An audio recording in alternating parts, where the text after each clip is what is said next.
بسم اللہ الرحمن الرحیم۔ شروع اللہ کا نام لے کر جو بڑا مہربان اور نہایت رحم فرمانے والا ہے۔ السلام علیکم محترم ناظرین، آج ہم اس ویڈیو میں حضرت سیدنا صالح علیہ السلام کا مشہور قصہ قرآن اور حدیث کی روشنی میں بیان کریں گے، جس میں حضرت صالح علیہ السلام نے قوم سمود کو اللہ وحدہ لا شریک کی عبادت کی دعوت دی۔ انہیں بتایا کہ بتوں اور غیر خداؤں کی پرستش چھوڑ دو اور توحید کو گلے لگا لو، مگر ان کی قوم کے کافروں، مشرکوں اور بدبختوں نے ان کی ایک نہ سنی، اور بالآخر پھر اللہ تبارک و تعالیٰ کی طرف سے ان پہ سخت عذاب علیم نازل ہوا۔ تو چلیے ناظرین ویڈیو کی طرف چلتے ہیں۔ اللہ تبارک و تعالیٰ سورۃ الاعراف میں فرماتے ہیں کہ وَإِلَى ثَمُودَ أَخَاهُمْ صَالِحًا قَالَ يَا قَوْمِ اعْبُدُوا اللَّهَ مَا لَكُمْ مِنْ إِلَٰهٍ غَيْرُهُ قَدْ جَاءَتْكُمْ بَيِّنَةٌ مِّن رَّبِّكُمْ هذه ناقة الله لكم آية فذروها تأكل في أرض الله ولا تمسوها بسوء فيأخذكم عذاب أليم۔ ترجمہ: اور قوم سمود کی طرف ان کے بھائی صالح کو بھیجا۔ صالح نے کہا، اے قوم، خدا ہی کی عبادت کرو، اس کے سوا تمہارا کوئی معبود نہیں۔ تمہارے پاس تمہارے پروردگار کی طرف سے ایک معجزہ آ چکا ہے، یعنی یہی خدا کی اونٹنی تمہارے لیے معجزہ ہے، تو اسے آزاد چھوڑ دو کہ خدا کی زمین میں چرتی پھرے، اور تم اسے بری نیت سے ہاتھ بھی نہ لگانا، ورنہ عذاب علیم میں مبتلا ہو جاؤ گے۔ محترم ناظرین، قوم سمود جو ایک مشہور قبیلہ تھا اور اپنے دادا سمود کی وجہ سے سمود کہلاتا تھا۔ سمود کے بھائی کا نام جدلیس تھا۔ سمود اور جدلیس عابر بن ارم کے بیٹے تھے، جو سام بن حضرت نوح علیہ السلام کا بیٹا تھا۔ قوم سمود خالص عرب تھے۔ یہ قبیلہ حجاز اور تبوک کے درمیان الحجر کے مقام پر سکونت پذیر تھا۔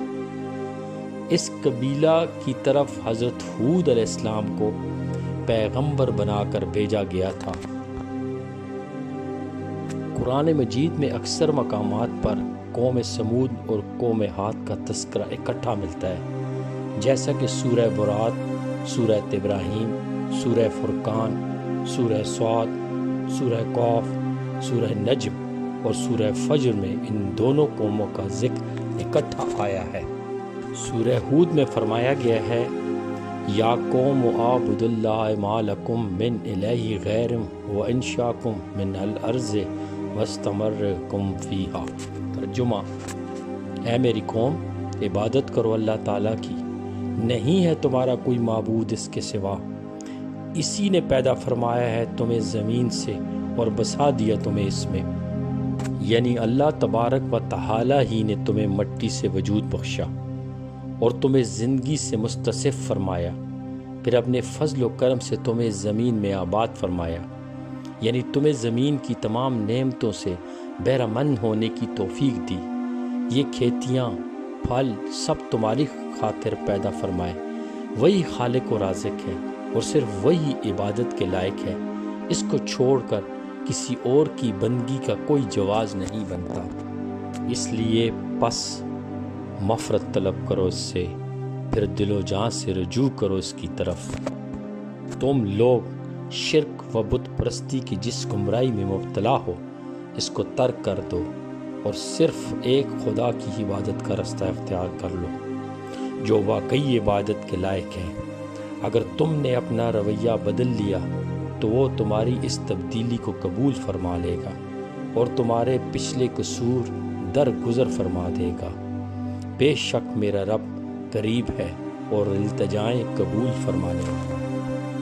اس واعظ و نصیحت اور رائے حق کی تبلیغ کے بعد قوم سمود اور اس کے سرداروں نے صالح علیہ السلام کو مخاطب کر کے کہا، اے صالح، تم ہی ہم میں سے ایک شخص تھے جس سے امیدیں وابستہ تھی، یعنی اس سے پہلے ہم امید رکھا کرتے تھے کہ تم ہم میں سے بہت عقل مند اور دور اندیش شخص ہو، لیکن اس گفتگو کے بعد تو امید کا یہ چراغ ہی بجھ گیا۔ تو ہمیں صرف ایک خدا کی عبادت کی دعوت دیتا ہے اور کہتا ہے کہ ہم اس کی خدائی میں شریک اپنے معبودوں کو چھوڑ دیں اور اپنے آباء و اجداد کے دین کی اطاعت و فرمانبرداری ترک کر کے تیرے پیچھے ہو چلیں۔ حضرت صالح علیہ السلام نے قوم کو مخاطب کر کے کہا کہ تم کیا کہتے ہو کہ میں تمہیں اللہ وحدہ لا شریک کی عبادت کی دعوت نہ دوں؟ ذرا یہ تو بتاؤ، اگر میں بھی اس فریضے میں کوتاہی برتوں تو پھر تمہیں خدا کے عذاب سے کون نجات دلائے گا؟ کون تمہاری ہدایت کی کوشش کرے گا؟ مجھ سے یہ نہیں ہو سکتا کہ میں دعوت و ارشاد کا فریضہ ترک کر دوں۔ یہ فریضہ مجھ پر اللہ کی طرف سے لازم ہے۔ اگر میں کار خیر میں سستی کروں گا تو کیا تم میں سے کوئی ایسا ہے جو مجھے خدا کی پکڑ سے چھڑا لے اور اس ذات کے خلاف میری مدد کر سکے؟ تو جب تک میرے جسم میں جان ہے تمہیں حق کی دعوت دیتا رہوں گا، جب تک کہ اللہ کوئی فیصلہ صادر نہیں فرما دے۔ مفسرین اعظام روایت کرتے ہیں کہ ایک دن قوم سمود کے لوگ ایک جگہ جمع ہوئے۔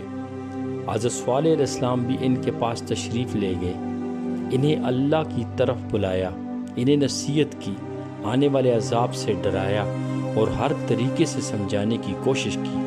کافروں نے آپ سے معجزہ طلب کیا اور کہا ہم ایمان لانے کے لیے تیار ہیں، بشرطے کہ آپ سامنے کی اس چٹان سے اونٹنی پیدا کر دیں، اور اونٹنی ہو بھی فلاں رنگ کی، بھاری بھی کم۔ انہوں نے اونٹنی کا حلیہ، اس کی قد و قامت اور اس کے بہت سارے دوسرے اوصاف گنوائے، یعنی وہ حاملہ ہو، لمبی ہو اور اس میں فلاں فلاں خوبیاں ہوں۔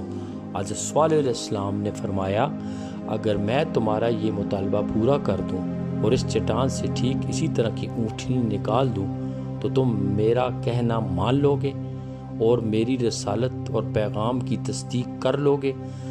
سب نے کہا ہاں، ہم اس کے بعد آپ کے ہاتھ پر بیعت کر لیں گے اور تمام مخالفتیں ختم کر دیں گے۔ آپ نے ان سے پختہ عہد و میثاق لے لیا۔ اس کے بعد آپ مجلس سے اٹھے، عبادت گاہ کی طرف تشریف لے گئے، اللہ تعالیٰ کے حضور سر بسجدہ سجود ہوئے اور عبادت بجا لائے، پھر دعا کی کہ رب ذوالجلال ان کے مطالبے کو پورا فرما دے۔ اللہ تعالیٰ نے اس چٹان کو حکم دیا ایک ایسی طویل حاملہ اونٹنی برآمد کرے جس قسم کی اونٹنی کا وہ مطالبہ کر رہے ہیں۔ جب ان لوگوں نے اس اونٹنی کو دیکھا تو اونٹنی کی صورت میں ایک عظیم معاملہ، حیران کن منظر، قدرت زہرا، دلیل قطع اور برہان ساتیہ کو دیکھ کر ان میں سے کئی تو ایمان لے آئے، لیکن بہت سارے لوگ کفر و ضلالت اور عناد و سرکشی پر ڈٹے رہے۔ اسی لیے اللہ تعالیٰ نے فرمایا فَظَلِّمُوا بِهَا کہ انہوں نے اس پر زیادتی کی اور معجزہ دیکھ لینے کے باوجود بھی حق قبول نہیں کیا۔ اس موقع پر قوم سمود کے بہت سارے سردار اور دیگر لوگ حضرت صالح علیہ السلام کا یہ معجزہ دیکھ کر ایمان لائے۔ حضرت صالح علیہ السلام نے فرمایا یہ اللہ تعالیٰ کی اونٹنی ہے۔ اونٹنی کی نسبت اللہ کی طرف شرف و عظمت بیان کرنے کے لیے ہے، جیسا بیت اللہ اللہ کا گھر ہے اور عبداللہ اللہ کا بندہ، یعنی یہ اونٹنی میرے پیغام کا سچا ہونے کی دلیل ہے۔ پس چھوڑ دو اسے، کھاتی پھرے اللہ تعالیٰ کی زمین میں، اور نہ ہاتھ لگاؤ اس سے برائی سے، ورنہ پکڑ لے گا تمہیں عذاب بہت جلد۔ اس وقت تو تمام کا اتفاق ہو گیا کہ یہ اونٹنی ان کے ہاں رہے، ان کی کھیتوں سے جہاں چائے چرتی پھرے اور جس دن کو آئے سیر ہو کر واپس جائے۔ یہ اونٹنی جس دن پانی پینے کے لیے آتی تو کنویں کا سارا پانی پی جاتی۔ لوگ اپنی ضرورت کو دوسرے دن پر اٹھا رکھتے، اور یہ بھی کہا جاتا ہے کہ اس دن وہ دودھ پی کر بھی گزارا کرتے، انہیں پینے کو پانی نہ ملتا، اس لیے حضرت صالح علیہ السلام نے فرمایا تھا، ایک دن اس کے پانی پینے کی باری اور ایک مقرر دن تمہاری باری۔ یہ اونٹنی قوم سمود کے لیے ایک امتحان تھی، یعنی یہ ایک امتحان اور آزمائش تھی۔ یہ دیکھنا مقصود تھا کہ کون اس معجزہ کی حقانیت پر ایمان لاتا ہے اور کون انکار کی روش اختیار کرتا ہے۔ جب مذکورہ کنویں کے پانی کی تقسیم کا معاملہ طول پکڑ گیا تو قوم کے لوگ اکٹھے ہوئے اور یہ طے پایا کہ اونٹنی کی ٹانکیں کاٹ دی جائیں تاکہ وہ چین سے نہ رہ سکے اور ضرورت کا پانی انہیں میسر آ سکے۔ شیطان نے ان کے دلوں میں وسوسہ ڈالا کہ بہت اچھے تم حق پر ہو، کچھ بھی نہیں ہوتا، اس فتنے سے بچو کہ یہی ایک صورت ہے۔ جس بخت اور عقل کے اندھے شخص نے اونٹنی کو قتل کرنے کی حامی بھری وہ ان کا ایک رئیس قدار بن صالف بن جندہ تھا۔ اس کا رنگ گورا اور بال سرخ تھے اور مشہور تھا کہ یہ حرام زادہ ہے، چونکہ صالف کے گھر پیدا ہونے کی وجہ سے صالف کا بیٹا شمار ہوتا تھا۔ دراصل اس کا باپ ایک اور شخص تھا جسے لوگ سیبان کہتے تھے۔ اونٹنی کے قتل تمام لوگوں کی متفقہ رائے سے ہوا، اس لیے اسے تمام کی طرف منسوب کیا گیا ہے۔ ابن جریر طبی اور دیگر علماء مفسرین کا کہنا ہے کہ سمود قبیلے کی 2 عورتوں کا اس میں خصوصی کردار تھا۔ ان میں سے ایک کا نام صدوقہ بتایا جاتا تھا جو مہیہ بن زبیر بن مختار کی بیٹی تھی۔ یہ عورت حسب نسب میں اعلیٰ اور نہایت شیریں مقال تھی۔ صدوقہ کی شادی ایک ایسے شخص سے ہوئی تھی جو بعد میں حضرت صالح علیہ السلام پر ایمان لے آیا تھا اور اسی وجہ سے میاں بیوی کی علیحدگی ہو گئی تھی۔ صدوقہ نے اپنے چچا زاد کو جس کا نام مسرہ بن مہراج بن مہیہ تھا بلایا اور اسے کہا کہ اگر تو اونٹنی کی کونچیں کاٹ دے تو میں اپنے آپ کو تیرے حوالے کر دوں گی۔ دوسری عورت کا نام انیزہ تھا جو غنیم بن مجلس کی بیٹی تھی اور ام غنمہ کی کنیت سے مشہور تھی۔ یہ عورت بوڑھی تھی اور بتوں کی پجارن تھی۔ اس کی 4 بیٹیاں تھیں جن کا باپ سردار قبیلہ زواب بن عمرو تھا۔ اس بوڑھی عورت نے قدار بن صالف کو کہا، اگر تو یہ مار کا سر کرے تو میری جس بیٹی پر ہاتھ لگے گا وہ تیری ہوگی۔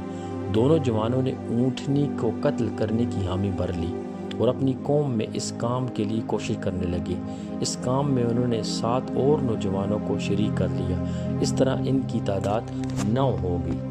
یہ لوگ قبیلے میں دوڑے پھرے اور انہیں اونٹنی کی کونچیں کاٹنے کے فوائد سے آگاہ کیا۔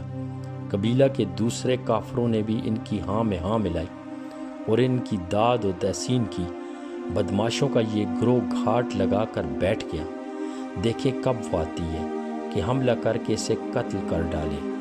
اونٹنی جب گھاٹ پر پہنچی اور پانی پینے لگی تو مسرا نے تیر مارا اور دوسرے ساتھیوں کو بھی حملہ کرنے کی ترغیب دی۔ قدار بن صلف نے پہل کی اور تلوار لے کر اس پر ٹوٹ پڑا اور اس کی ٹانگیں کاٹ ڈالی۔ اونٹنی کا نوزیدہ بچہ بھاگا اور ایک بلند و بالا پہاڑ کی چوٹی پر چڑھ گیا اور 3 مرتبہ بلبلایا۔ حضرت حسن رحمۃ اللہ علیہ سے سنا اور روایت کیا کہ اس بچے نے پہاڑ پر کھڑے ہو کر انسانوں کی سی زبان میں پوچھا، اے میرے رب میری ماں کہاں گئی؟ پھر اس چٹان میں داخل ہو گیا اور نظر نہ آیا۔ اس کے بعد کفر اور سرکشی میں ڈوبی ہوئی قوم سمود نے حضرت صالح علیہ السلام کے قتل کا ارادہ کر لیا اور کہنے لگے کہ دیر نہ کرو، صالح کو بھی اونٹنی کے ساتھ خاک و خون میں ملا دو تاکہ سارے اندیشے جاتے رہیں۔ قالوا تقسموا والنبیۃ والاہل۔ ترجمہ، انہوں نے کہا آؤ اللہ کی قسم کھا کر یہ عہد کر لیں کہ شب خون مار کر صالح اور اس کے اہل خانہ کو ہلاک کر دیں گے۔ پوری قوم نے مشورہ کیا اور یہ قرارداد متفقہ طور پر منظور ہوئی کہ ہم رات کے اندھیرے میں چپکے سے صالح اور اس کے گھر والوں پر حملہ کر کے انہیں موت کے گھاٹ اتار دیں گے اور سب مل کر اس کے خاندان کو اس کا خون بہا ادا کر دیں گے۔ اللہ تبارک و تعالی سورہ نمل میں فرماتے ہیں، ترجمہ، اور انہوں نے بھی خفیہ سازش کی اور ہم نے بھی خفیہ تدبیر کی اور وہ سمجھ ہی نہ سکے ہماری تدبیر کو۔ تو خود ہی دیکھ لو کیا ہولناک انجام ہوا ان کے مکر کا۔ ہم نے برباد کر کے رکھ دیا انہیں اور ان کی ساری قوم کو، پس یہ ان کے گھر ہیں جو اجڑے پڑے ہیں ان کے ظلم کے باعث۔ بے شک اس میں عبرت ہے اس قوم کے لیے جو جانتی ہے۔ اور ہم نے بچا لیا انہیں جو ایمان لائے تھے اور اپنے رب سے ڈرتے رہے تھے۔ سب سے پہلے اللہ تبارک و تعالیٰ نے ان لوگوں پر آسمان سے پتھر برسائے جنہوں نے حضرت صالح علیہ السلام کے قتل کی سازش کی تھی، اور انہیں نیست و نابود کر کے رکھ دیا، لیکن قوم کے باقی لوگ محفوظ رہے۔ جب جمعرات کی صبح کو یہ لوگ بیدار ہوئے جو کہ مہلت کا پہلا دن تھا، تو ان کے چہرے خوف کی وجہ سے زرد ہو گئے تھے، کیونکہ صالح علیہ السلام نے انہیں عذاب خداوندی سے ڈرایا تھا۔ جب یہ دن گزر گیا اور رات ہوئی تو سمودی ایک دوسرے کو آوازیں دینے لگے کہ پہلا دن ختم ہو گیا۔ مہلت کا آخری یعنی ہفتے کا دن طلوع ہوا، مارے خوف کے ان لوگوں کے چہروں پر سیاہی پھیل گئی۔ جب رات ہو گئی تو کہنے لگے تیسرا دن بھی گزر گیا۔ تو اتوار کو صبح سویرے انہوں نے خوشبوئیں لگائی، تیاری کی اور عذاب کے انتظار میں بیٹھ گئے کہ دیکھیں کیا عذاب اور ہلاکت کا نزول ہوتا ہے۔ انہیں کچھ اندازہ ہی نہیں تھا کہ ان کے ساتھ کیا ہونے والا ہے، اور نہ وہ جانتے تھے کہ عذاب کس طرف سے آئے گا۔ جب سورج چمکنے لگا تو انہیں آسمان سے ایک چیخ نے آ لیا، زمین زلزلے کے جھٹکوں سے لرز اٹھی، جسموں سے روحیں پرواز کرنے لگی اور زندگی موت کے گھاٹ اترنے لگی۔ ساری چہل پہل ناپید ہوتی چلی گئی، ایک سناٹا سا چھا گیا اور غفلت کے پردے ہٹتے چلے گئے۔ تھوڑی ہی دیر میں سب کے سب کافر نیست و نابود گھٹنوں کے بل ہو کر رہ گئے۔ کل تک جو کفر و عناد سے اکڑ کر چلتے تھے، آج مردہ جسم تھے جن میں نہ کوئی حرکت تھی نہ روح۔ لوگ کہتے ہیں کہ سمود کی قوم کا ایک فرد بھی باقی نہ بچ سکا۔ اس طرح قوم سمود اللہ تبارک و تعالیٰ اور اس کے رسول کی نافرمانی اور حکم عدولی کی پاداش میں اپنے انجام کو پہنچ